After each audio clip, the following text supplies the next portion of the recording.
नमस्कार। क्या आप उत्तर प्रदेश से हैं? क्या आप यूपी की राजनीति में रुचि रखते हैं? हाँ, तो आप भद्र परिवार को जानते ही होंगे। वही भद्र परिवार जो इस समय चर्चा का विषय बना हुआ है, जिनको लेकर सुल्तानपुर का सियासी पारा एक बार हाई हो चुका है। दोस्तों, सुल्तानपुर के बाहुबली सोनू मोनू की कहानी एक ऐसी फिल्म जैसी है जिसमें थ्रिल है, सस्पेंस है और एक्शन भी, और ताबड़तोड़ घटनाएं हो रही हैं। दरअसल पूरा मामला सुल्तानपुर का है, जहां दो बाहुबली ठाकुर नेताओं में वर्चस्व को लेकर आए दिन रार खनी रहती है, और एक बार सिर्फ भद्र परिवार और पूर्व मंत्री भाजपा विधायक विनोद सिंह के बीच तकरार हो रही है। और इस कहानी में आज हम बात करने इस मुद्दे की जा रहे हैं कि भद्र परिवार का जलवा कैसे शुरू हुआ, और पूर्व में भद्र परिवार और पूर्व मंत्री के पारिवारिक रिश्ते कैसे थे, वर्चस्व की जंग कहां से शुरू हुई। तो आइए इस जानकारी के अनुसार हम आपको बताते हैं कि पूर्व मंत्री विनोद सिंह के पिता बाबू केदारनाथ सिंह और सोनू मोनू के बाबा शारदा सिंह के बीच अच्छे मित्रवत रिश्ते थे। बाबू शारदा सिंह जो दलपतगंज के मायंग के जमींदार परिवार में जन्मे थे, और बाबू केदारनाथ सिंह कांग्रेस के दिग्गज नेता हुआ करते थे। वे 1971 में सुल्तानपुर के सांसद रहे और कांग्रेस की इंदिरा सरकार में केंद्रीय मंत्री भी रहे। बाबू केदारनाथ सिंह जी गांधी परिवार के बहुत ही करीबी थे और कांग्रेस के एक बड़े नेता थे। कांग्रेस सरकार में केदारनाथ सिंह की शुरुआत से ही अच्छी पकड़ थी, और जब पंचायती व्यवस्था से 1962-1963 में दलपतगंज ब्लॉक का गठन हुआ, जब पहली बार ब्लॉक प्रमुख का चुनाव हुआ, तो कहा जाता है कि बाबू केदारनाथ सिंह की मदद से शारदा सिंह दलपतगंज के पहले ब्लॉक प्रमुख बनते हैं। हालांकि भद्र परिवार से जुड़े लोग इस बार आपत्ति जताते हैं। वहीं जब बाबू केदारनाथ सिंह कमला नेहरू संस्थान की 1976 में स्थापना की, तो मैनेजमेंट पैनल में बाबू शारदा सिंह को भी जगह दी गई। आगे चलकर शारदा सिंह के बेटे बाबू इंद्रभद्र सिंह इसी कॉलेज में स्पोर्ट टीचर के रूप में नियुक्त हुए। अब एंट्री होती है भद्र परिवार की रियासत के बाबू इंद्रभद्र सिंह की, चूंकि राजनीति विरासत में मिली थी। उनके पिता शारदा सिंह दलपतगंज के ब्लॉक प्रमुख थे, तो बाबू इंद्रभद्र सिंह भी खुद को राजनीति में उतरने से रोक नहीं पाए और 1989 में जनता दल से चुनाव लड़े और इसौली विधानसभा सीट से पहली बार विधायक बने। फिर 1993 में भी निर्दलीय विधायक बनते हैं, सीट वही रहती है इसौली। इसी बीच 21 जनवरी 1999 को तिवारी चौराहे पर इंद्रभद्र सिंह की बम मारकर हत्या कर दी जाती है। इस घटना से भद्र परिवार पर दुखों का पहाड़ टूट पड़ता है। दोस्तों, हत्याकांड में नाम सामने आता है संत ज्ञानेश्वर का, वही जिस कॉलेज में सोनू मोनू के पिता इंद्रभद्र सिंह स्पोर्ट टीचर थे, उसी कमला नेहरू संस्थान में सोनू सिंह को मृतक आश्रित कोटे से नौकरी मिल जाती है। पिता की हत्या के बाद नौकरी के दौरान ही सोनू सिंह पिता की विरासत संभालना शुरू करते हैं, और यहीं से भद्र भाइयों का राजनीतिक जीवन शुरू होता है। लेकिन आगे चलकर सोनू सिंह पर सपा सुप्रीमो मुलायम सिंह यादव की नजर पड़ती है, और 2002 में इसौली विधानसभा से सोनू सिंह को टिकट मिलता है और सोनू सिंह सपा के विधायक बनते हैं।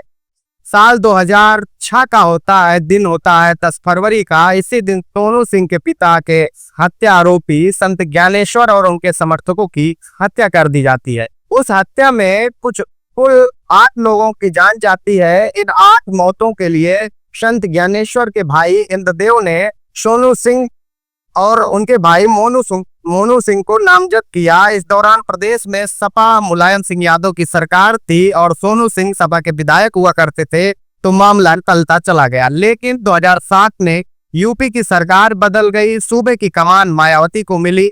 अब भद्र भाइयों पर प्रशासन का शिकंजा कसने लगा, धरपकड़ तेज हो जाती है। फिर लखनऊ के पौखंडी मंत्री आवास से सोनू सिंह को संत ज्ञानेश्वर हत्याकांड मामले में गिरफ्तार किया जाता है। दोस्तों, बाद में 2009 में सोनू सिंह सपा का दामन छोड़ देते हैं और 2009 में बसपा का दामन थामते हैं। 2009 में इसौली सीट पर जब विधानसभा चुनाव होता है, तो सोनू सिंह बसपा के टिकट से चुनाव लड़ते हैं और जीत दर्ज करते हैं। इस दौरान विनोद सिंह लबुआ विधानसभा सीट से बसपा के विधायक होते हैं और बसपा सरकार में मंत्री होते हैं। ये पहला मौका था जब विनोद सिंह और बाहुबली भद्र भाई दोनों एक ही दल में थे, और यहाँ तक दोनों में सब कुछ ठीक चल रहा था। लोग कहते हैं, लेकिन अब रंजिशों की विवाद पर एक बड़ी चाल चली जानी थी, क्योंकि सोनू सिंह के जो तेवर थे, जो उनका दबदबा और भौकाल था, यूथ में पकड़ थी, वो जिले भर में दिखती थी। सोनू मोनू के नाम से लोग अपना परिचय करवाते थे। ये नाम अब धीरे धीरे बहुतों को खटकने लगा था। कहा जाता है इसमें पूर्व मंत्री का भी नाम था। हालांकि अभी तक बात दोनों ओर से दबी जुबान से थी।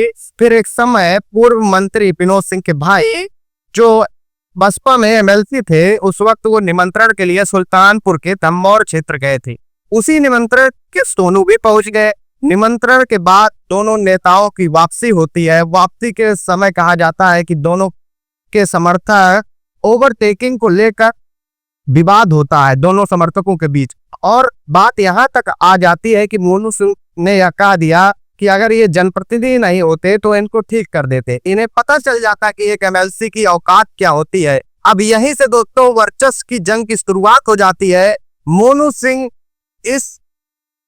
सिंह का ये बयान का वीडियो सोशल मीडिया पर तेजी से वायरल होता है। इस बयान के बाद जो बीते दिनों दोनों पक्षों की तरफ से दबी जुबान थी, अब वह खुलकर सामने आने लगती है। इसी दौरान विनोद सिंह का भी सोनू सिंह पर एक बयान हैसियत को लेकर आता है, क्योंकि सोनू सिंह मृतक आश्रित कोटे से विनोद सिंह के विद्यालय में नौकरी करते थे। इस दौरान बयानबाजी इस कदर पड़ी दोस्तों कि सोनू सिंह ने अपने तेवर को दिखाते हुए विनोद सिंह के विद्यालय से नौकरी छोड़ दिया। वहां से मामला इस कदर इतना बिगड़ा कि आज तक बन नहीं पाया। दोस्तों बस कहानी यहीं से गंभीर हो जाती है, और इतनी गंभीर हो जाती है कि कोई मौका नहीं छूटता जिसमें एक दूसरे को नुकसान न पहुंचाने की कोशिश हो। मतलब मामला किसी पारिवारिक दुश्मनी का नहीं है, बल्कि बड़ा कौन, हम या तुम, इसी पर बिगड़ता चला जाता है। पहले हाल में ही विधायक विनोद सिंह धनपतगंज ब्लॉक पर आजादी से अब तक भद्र परिवार की ब्लॉक प्रमुख वाली कुर्सी छीनते हैं और वहां से भद्र परिवार का कब्जा हटाते हैं। भाजपा प्रत्याशी पार्वती सरोज को उस कुर्सी पर बैठाते हैं और धनपतगंज में एक नया इतिहास लिखते हैं, क्योंकि आजादी के बाद से ब्लॉक प्रमुख भद्र परिवार ही हुआ है या उनके करीबी हुए हैं, जिनको भद्र परिवार ने चाहा है। अभी भी रविवार को धनपतगंज के मायंग में जनता दरबार लगता है और बड़ी तादाद में भद्र भाइयों से अपनी जन समस्याओं को रखने के लिए लोग आते हैं। अब ताजा मामला सोनू मोनू के पिता पूर्व विधायक इंद्रभद्र सिंह की मूर्ति को लेकर जारी है, जिसमें विनोद सिंह ने सुल्तानपुर जिलाधिकारी को धनपतगंज में स्थापित पूर्व विधायक इंद्रभद्र सिंह की मूर्ति को हटाने को लेकर एक पत्र लिखा है और हवाला सुप्रीम कोर्ट के नियम का दिया है, जिसके बाद से भद्र परिवार के समर्थक सोशल मीडिया पर सक्रिय है और विनोद सिंह को प्रतिक्रिया दे रहे हैं। फिर मामले में एंट्री होती है भाजपा सरकार में एमएलसी देवेंद्र प्रताप सिंह की।